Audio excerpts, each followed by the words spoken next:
Remember, the whole world was descending upon Delhi to tell us that don't start a war. For example, Condoleezza Rice, who was the then Secretary of State, flew in 2 days or 3 days after I took over to meet me and the Prime Minister and to say, please don't react. ये जो कांग्रेस का सच है बहुत दिन बाद सामने आता है। मैं कांग्रेस की तत्कालीन सरकार को यही तो हम कहना चाहते कि मनमोहन सिंह जी की सरकार इतनी बेरीगुर में क्यों हो गई थी? उस समय आतंकवादियों की इतनी घटनाएं हुई, इनको जवाब क्यों नहीं दिया था? क्यों डरते थे तुम अमेरिका से? क्यों डरते थे दूसरे देशों से? क्या अमेरिका अपने देश में आतंकवादी घटनाओं को बर्दाश्त कर सकता था?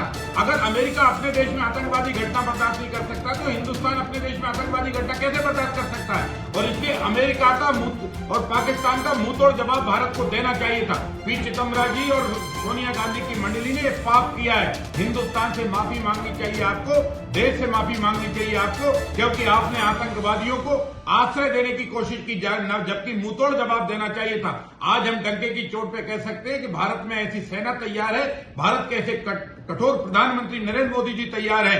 ईंट का जवाब पत्थर से देते हैं। कोई हमारे आतंकवादी घटना करता है, हम दुश्मनों के घरों में घुसकर सर्जिकल स्ट्राइक करते हैं, उनको मौत के घाट उतारते हैं। कोई हमारे बहनों को के सिंदूर जो है पहलगांव में उजाड़ता है तो हम उनके 100-150 लोगों को मारते हैं और उनके अड्डों को जो है बम से उड़ाकर तहस नहस करके खेल के मैदान में तब्दील कर देते हैं। भारत के प्रधानमंत्री नरेंद्र मोदी जी ने कहा है कि सुन लो दुनिया के देशों, जो देश आतंकवादियों से दोस्ती करेंगे उन देशों से भारत की दोस्ती नहीं हो सकती। इसलिए सरकार को दूसरे देशों के सामने गिड़गिड़ाना नहीं चाहिए, बल्कि आंख में आंख डालकर बात करने का सामर्थ्य रखना चाहिए, जो आज की सरकार नरेंद्र मोदी जी की कर रही है। और अमेरिका को तो उस समय अटल बिहारी वाजपेयी जी ने भी ये कहा था, अटल जी से कहा था कि परमाणु विस्फोट मत करो, तो अटल जी ने कहा था अमेरिका कान खोलकर सुन ले, तू परमाणु परीक्षण कर सकता है तो भारत भी परमाणु परीक्षण कर सकता है। हम अपनी सुरक्षा के लिए अपने हथियार तैयार करेंगे और उसी लाइन का मेंटेन करने वाली आज भारतीय जनता पार्टी की सरकार है,